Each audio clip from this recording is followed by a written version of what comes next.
Well, good morning, everyone. I just want to, before I kick off here, thank members of the Edmonton United Services Institute for inviting me to join you today for this discussion.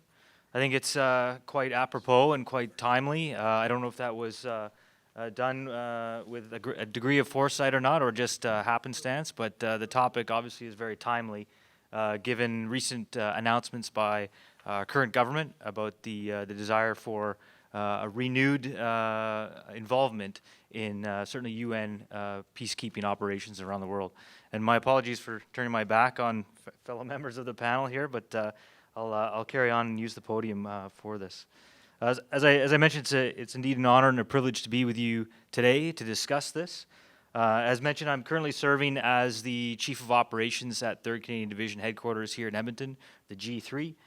And I've been asked to join you today to provide some insight on peacekeeping, peacemaking, and perhaps what the current Canadian Armed Forces plans are and what our involvement is in current operations. Up front, though, I need to provide a bit of a disclaimer.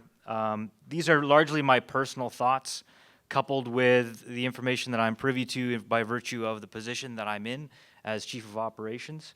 It is very much, I'll be up front, it's very much heavily focused on Army operations, the use of land forces that I'm familiar with.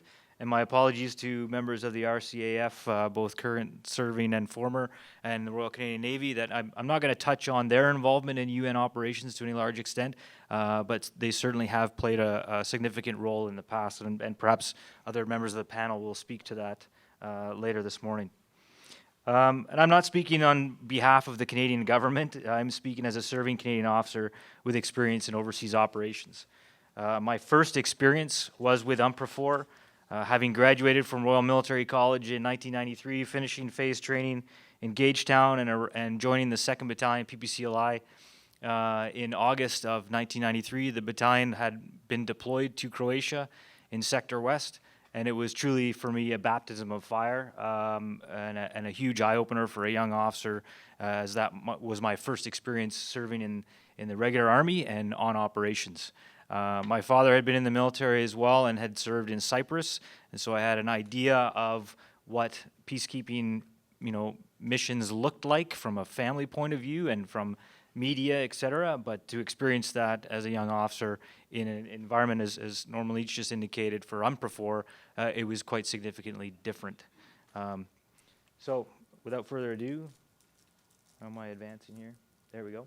So what I'd like to do is discuss some of the current realities, but I thought it would be useful to sort of pile on to what Norman has said this morning already in terms of Canadian Armed Forces involvement in peacekeeping operations in the past and how this has shaped our perceptions and understanding of these operations, and provide you with a general sense of what operations the Canadian Armed Forces are currently involved in terms of UN peacekeeping operations, and then provide some observations, some comments on the current realities of modern peacekeeping operations and what is being currently planned within the Department of National Defense.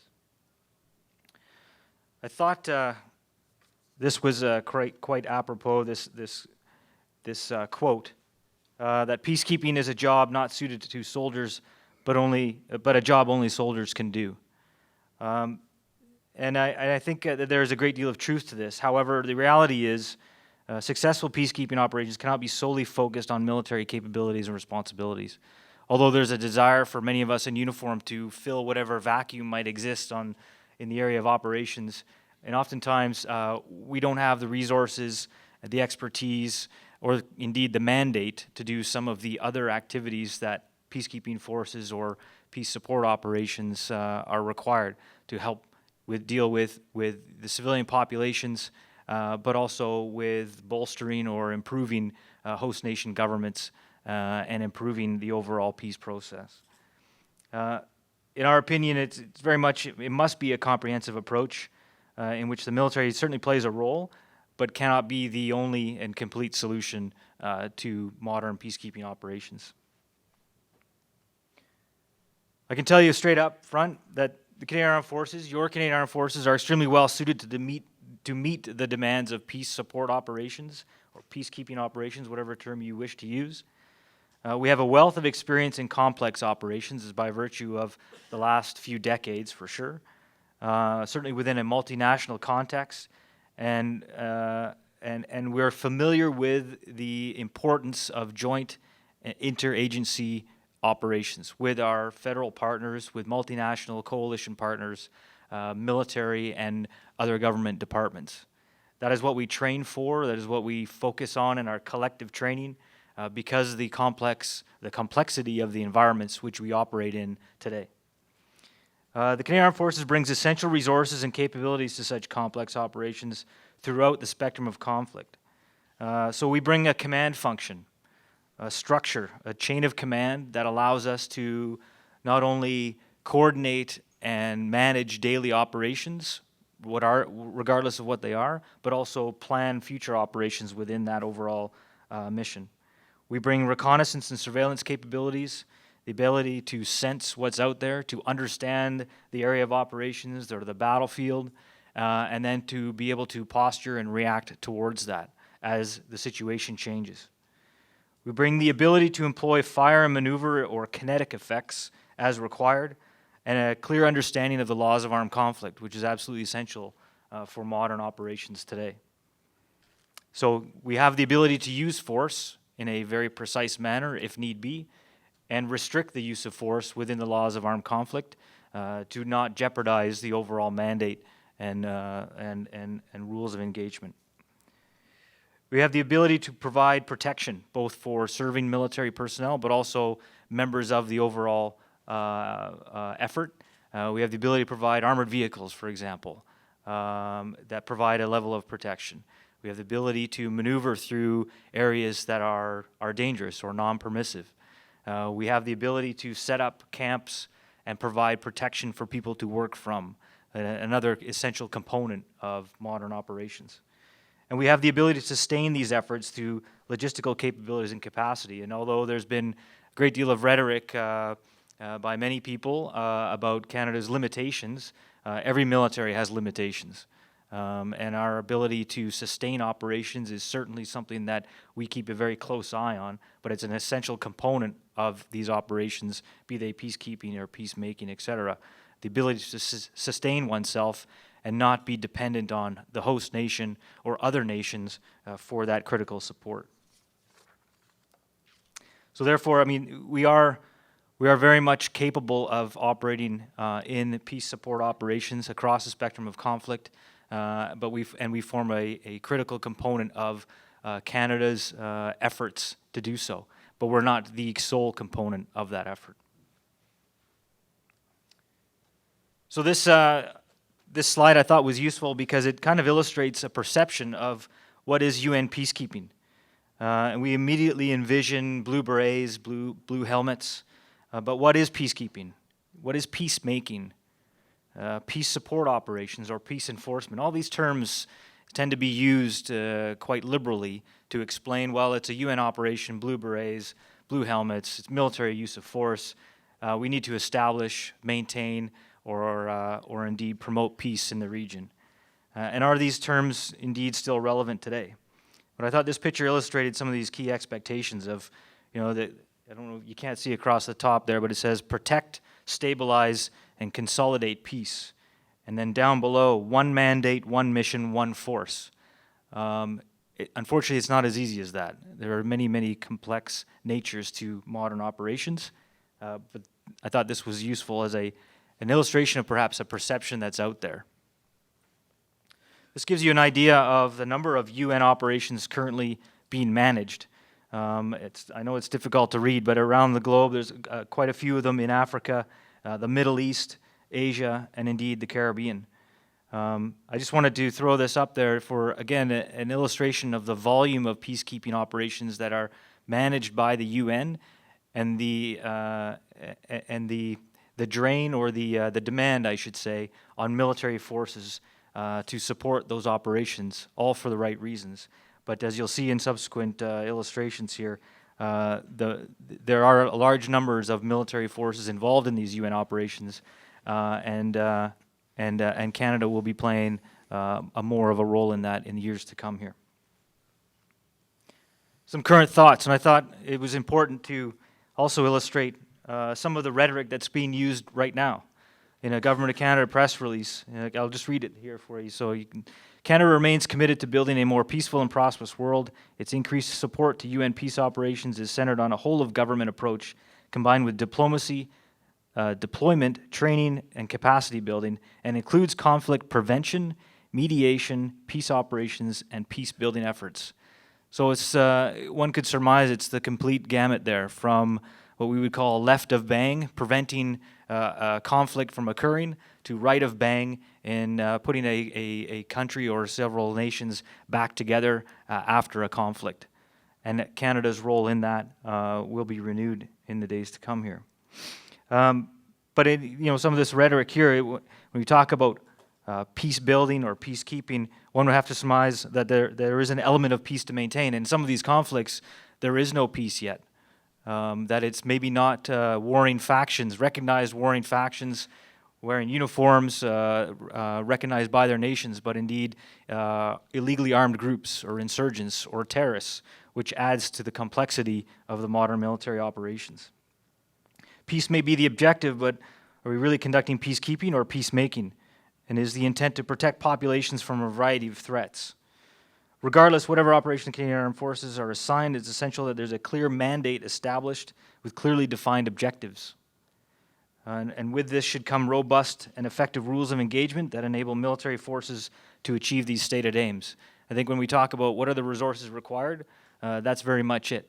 Regardless of what operation we become involved in, having a clear mandate with clearly stated objectives is absolutely critical for us and the rest of the whole of government team to operate from. And as I mentioned, the military arm of that must be considered a part of the solution, but not the solution. And as our Prime Minister said, moving forward, we will increase Canada's support to United Nations peace operations. So I find it interesting that even our government is using the term peace operations to describe a variety of potential operations that we will be involved in, rather than discuss specifically about peacemaking or peacekeeping, but simply peace operations. So as Norman Leach indicated, we have a history of peacekeeping operations, certainly within Canada, and I think that this is very much in line with what he has just articulated, where it's a generational view. There's a bit of a nostalgic view in terms of our experience in Egypt and Cyprus, and I won't go into any more than that, as Norman has covered it extremely well. But that certainly has been one of the perceptions that's out there among a certain demographic in Canada. As I mentioned, even as a guy in high school whose father was in Cyprus, that was a perception of what UN peacekeeping was all about. That units were leaving Canada for 6 months at a time, but they were all coming home, and the danger wasn't extreme to what has been experienced in the last decade or so in other places. And the focus of these peacekeeping operations, certainly in the 50s and 60s and 70s, was to maintain peace between recognized warring factions following an established peace process with an agreed peace accord by and large, to a large extent. So there was some methodology to it. There was a recognition of warring factions. There was a green line, a demarcation line, or a demilitarized zone between warring factions. And the warring factions wore a uniform that was recognizable. Still very complex peacekeeping operations, but with recognizable symbols and factions that aided that ability to maintain that peace.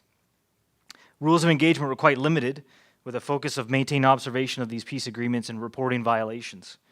There was a desire to intervene clearly between warring factions, but perhaps not to the extent that we've seen under a NATO-led coalition with peace support or peace enforcement operations. But also the tools may not have been available for those peacekeeping forces on the ground, be it Cyprus or Egypt. Although these operations involved a degree of danger, as Norman indicated, these missions were relatively peaceful, although people lost their lives and many were injured. In the context of modern operations today, there wasn't a significant IED threat, for example, in Cyprus to the degree that there is in places like Mali or indeed Afghanistan today, that create a very non-permissive environment for military forces and other government departments to operate within. And Canada's contributions were seen to be very beneficial to the UN, but quite acceptable domestically here in Canada, I would argue. That there was a level of acceptance of that type of operation in Cyprus and Egypt. It was seen as an important and useful operation, useful use of military forces, and was quite acceptable domestically in Canada. As we transitioned into the 90s, things started to change, as Norman indicated quite clearly. And I think these are some of the images that resonate with people today, younger generations of Canadians that were not exposed to Cyprus and Egypt, but have grown up knowing that there was a breakdown of the former Yugoslavia, that Canadians have been operating under UN Blue Berets in the past, but in a more complex and dangerous environment such as Yugoslavia, where not everybody made it home. And places like the Medak Pocket. Again, as a young officer with eyes about this big, as my platoon warrant and I started to upload ammunition in our platoon in support of that operation, something that was never, somebody had never prepared me for that. I was going into a UN operation wearing a blue beret and blue helmet, and then all of a sudden we're loading up our APCs with double first-line ammunition with M72s and extra machine guns and grenades because we were going to enforce the peace accord, and a huge eye-opener, but we're certainly prepared to do that. There was a significant change in the methodology, and the complexity of those operations had increased. Canada sent multiple battle groups to the former Yugoslavia, and these battle groups were very much combat capable and prepared to use force to uphold these security agreements. They were very much unit-sized deployments, a unit being well over 600 soldiers, with a variety of capabilities, with their own indirect fire capabilities, anti-armor, armored vehicles. You saw in the other presentation as well, and in this one as well. Armored recce using our APCs, and then in subsequent peacekeeping operations, we were able to deploy the LAV-3 as well, and certainly in Afghanistan. With the airborne regiment in Somalia that not many of us speak about as well. The use of force to support the peace operations, but it was a combat-ready, combat-capable force deployed to that theater of operations. And as you can see in some of the pictures here, although under a UN flag, very much a combat-related focus during that operation. And these forces in these theaters in the Balkans, Somalia, and other places were very much have been engaged or were engaged in kinetic operations, either as part of the mandate or particularly in self-defense, as the Medak Pocket and other operations have shown. But the experience in the 1990s under these UN mandates perhaps caused us to move away from UN operations and shift towards NATO efforts. At one point, there was some 38,000 international military forces involved in UNPROFOR, seeking to keep the peace in the midst of a civil war, yet there really was no peace to keep. And there were constrained rules of engagement, as you've heard, on UN forces. And on behalf of some UN nations or UN force-contributing nations, a reluctance to use force. And I believe that this ultimately led to an unsuccessful mission under an UNPROFOR construct, under the UN construct, and perhaps discredited that effort to some degree, unfortunately. And the responsibility for the crisis in the former Yugoslavia shifted from the UN to NATO, as you've heard. And NATO deployed more combat-capable forces to fulfill the UN mandate and institute a degree of peace and stability in the region. But I believe that perhaps, consequently, Canada's interest in UN peacekeeping operations was reduced in the 1990s as we focused more attention on NATO and other coalitions to achieve our collective objectives in terms of global peace and security. And recent experiences demonstrated that peacekeeping operations have become, as I said, more complex, more unpredictable, and more dangerous by virtue of some of the warring factions that are out there and the tools that they're willing to use, the complete disregard for laws of armed conflict and human rights violations that exist in some of these places, extremely dangerous and very unpredictable. and our experience clearly in Yugoslavia and Afghanistan and places like that have proven this. But at the end of the day, it's essential that Canada generates forces and personnel capable of operating in such complex and challenging environments, which will involve various defense and security partners and stakeholders, multinational partners, other government departments, and our own federal partners here in Canada to operate collectively within these theaters. So in terms of what we have today around the world, we have just over 100 people from the Canadian Armed Forces involved in UN peacekeeping operations. So a significantly reduced number to what we had experienced certainly in Yugoslavia in the 1990s and other places. But I thought it would be useful to indicate our current commitments for you today. And I apologize in advance of some of these slides that may be a bit difficult to read here. But perhaps this is why there's a renewed interest in participating more within the UN operations. What I'll talk about here is these 5 key operations. So Operation Crocodile is our commitment to the Democratic Republic of Congo. Op Soprano, we have soldiers in the South Sudan. Op Snow Goose, believe it or not, we have one individual still in Cyprus. And that guy probably won the lottery. I mean, he clearly cracked the code and has probably one of the best jobs out there as the lone Canadian in Cyprus, upholding traditions and honoring former Canadians who worked there before.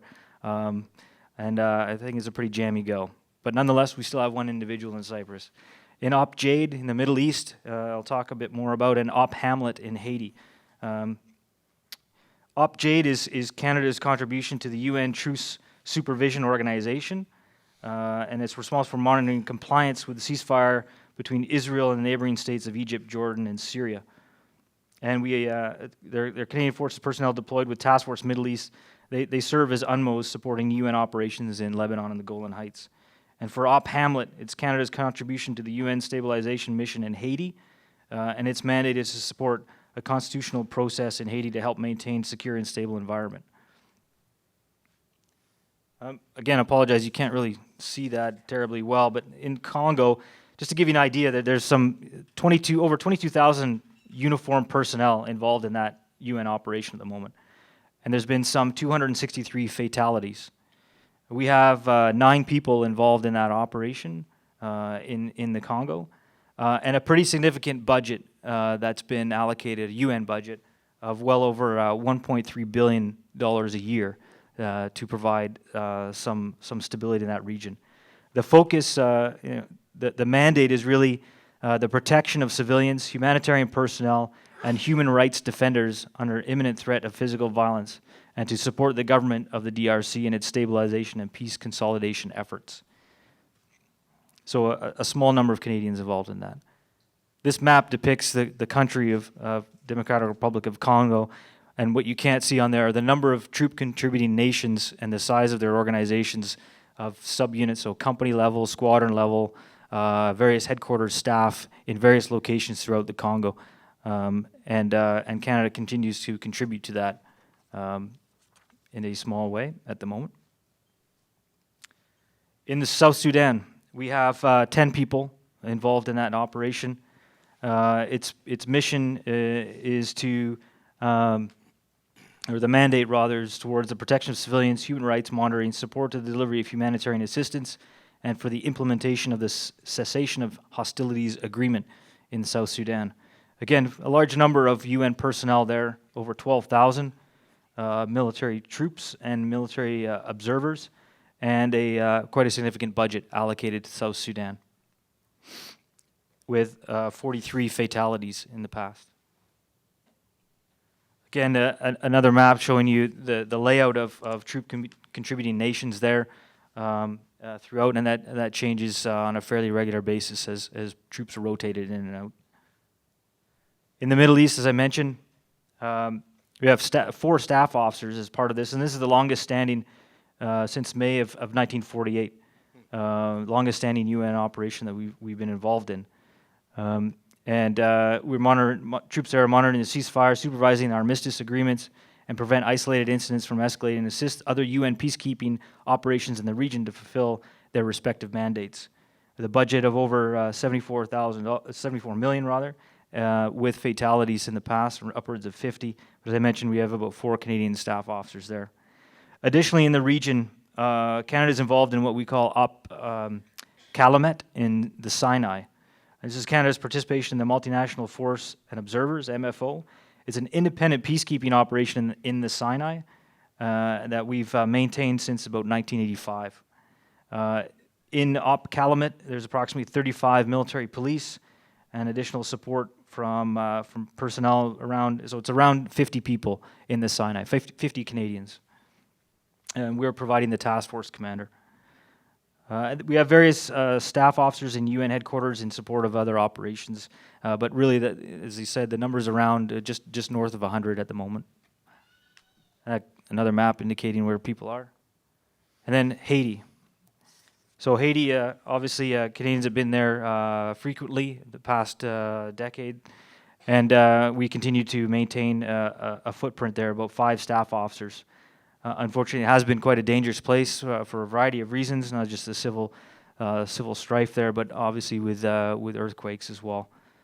We have the mission itself is over 2,000 military personnel, uniformed military personnel, and again a pretty large budget per year in that operation, and we'll continue to send Canadians to support that. So the modern realities of peacekeeping or peace support operations. Again, a quote here from our Minister of National Defense I thought was useful. Even using the terminology of peacekeeping is not valid at this time. Those peacekeeping days, those realities do not exist now, and we need to understand the reality of today. And it's very, very key for us. It's very difficult to use one term to describe the current operations. Peacekeeping operations perhaps is a misnomer. As I mentioned, it's simply not a problem for the military to solve. What I'll call peace operations or peace support operations will remain very complex and will involve increased risk due to the nature and threat of the environment, as I've indicated. Assigned military forces need to be robust enough to operate within this environment, yet cannot be seen as the sole solution. These operations will require a comprehensive whole-of-government approach that is reliant on diplomacy and development efforts just as much as defense and security efforts. And the Canadian contribution needs to be resourced accordingly and be served with a clear mandate and objectives. Assigned military forces must be capable of operating across the spectrum of conflict due to the unpredictability and complex nature of these operations. And at the end of the day, as I mentioned, Canadian Armed Forces provides a variety of resources to support these efforts. A structured command organization, a chain of command, able to manage daily operations and plan future operations. The ability to provide reconnaissance and surveillance and understand what's going on in and around the environment, both outside the wire, but also among close neighbors or other nations. The ability to act, the ability to actually use kinetic forces to fulfill the mandate and enforce whatever peace agreement may be in place. The ability to protect the force through, again, use of armored resources or indeed the use or the threat, the deterrence of force, and be able to set up positions to operate from, and the ability to sustain that. I believe we've come a long way, and we talk about our experience in the UNPROFOR Bosnia days. I remember as an officer coming out of Bosnia and at the airport in Zagreb, all of us in the company lined up in 3 ranks, and we were ordered to take off our flak vest and helmet and leave them at our feet. And we did a right turn and marched off and got on the airplane to come home, and the guys that were coming in were marching on to our helmet and flak vest. We've come a long way from that era, where the troops that deploy now to operations are extremely well resourced, whether it's with personal protective equipment or weapons, night vision equipment, our communications equipment, and indeed the armored vehicles that protect us. It's been a tremendous evolution, I would argue, within the Canadian Armed Forces, and we've come a long way. So that's another indicator of how we've progressed for sure. Right, and then the reality here, these are the modern tools of peacekeeping or peace support operations. There's attack aviation, there are maritime units, armored units, use of artillery, use of UAVs and drones. All the tools that modern militaries are using for conventional operations are indeed equally applicable for peace support or peacemaking or peacekeeping operations. As I mentioned, the military provides an ability to establish austere locations to work from, such as this UN camp in Africa, and demonstrate the austere nature of such an installation that allows all of our members to operate from in a safe and secure environment. We provide that level of protection that's absolutely critical in some of these very non-permissive environments that we may find ourselves in. So next steps. Very quickly then, what's been announced is that Canada will commit to future operations, and what has been committed thus far is that from Global Affairs Canada, $450 million has been earmarked for peace operations, $47 million for international police peacekeeping programs that the RCMP will become involved in, $17 million for expert deployments at the UN and elsewhere, and this will involve 400 to 600 military personnel and 150 police. It will likely include air transport, medical, and engineering and training or capacity building, and specific locations have yet to be confirmed. And I know a great deal of work is being done to confirm the future Canadian commitments under UN operations in Africa. We anticipate more clarity following the UN Leaders Summit later this fall. And the expected timelines, we're not sure about. It may be happening as early as the new year, or it may take some time to establish a footprint on the ground, depending on which nations we end up operating in, whether we pile on to existing UN missions in the Congo or South Sudan, or begin to become involved in other operations in Western Africa. But there's clearly an increased desire for more Canadian Armed Forces involvement in overseas operations, and this will create more demand on the operational units and brigades in the Canadian Army, as well as our primary reserve. That is absolutely critical in helping us as the regular force to manage the demand for these expeditionary operations, current and in the future. And depending on the diversity of these operations, there may be some command and control challenges. As you've heard as well in the news, Canada is committed to being one of the framework nations for NATO in Latvia and under the OPRI assurance. And so we will have Canadians involved in operations in NATO, in Europe. We still have our commitment in the Middle East in support of coalition efforts in Iraq. And we will have another mission that is becoming more complex in Africa. So 3 significant theaters of operations that we'll be managing in the years to come. That will create challenges for us, but not unsurmountable challenges by any stretch. And there may be sustainment and support challenges as a result for the very same reasons to service 3 pretty complex theaters simultaneously. But at the end of the day, the Canadian Armed Forces personnel are well suited for these types of operations by virtue of our current focus on warfighting and our ability to operate within a joint interagency environment. Our focus must remain warfighting, the most complex type of training and operations that we do on the what we would say the extreme side, the right side of that spectrum of conflict. We have to focus on that in our training so that whatever happens in operations, we have an appreciation for the most complex and most dangerous, and then we can operate through the remainder of the spectrum of conflict. And we cannot allow this to disappear. So Canadians should expect to see Canadian combat forces deployed in Africa in the future, and those forces prepared to use force as necessary to achieve the stated aims and objectives. It will be complex, there will be risk, and there will be dangers to those involved, but the military chain of command will mitigate these risks and dangers as much as possible by ensuring our personnel are well prepared to deploy, having gone through a robust and effective training regime. And the true challenge, I believe, will be aligning the whole of government team towards achieving these assigned objectives.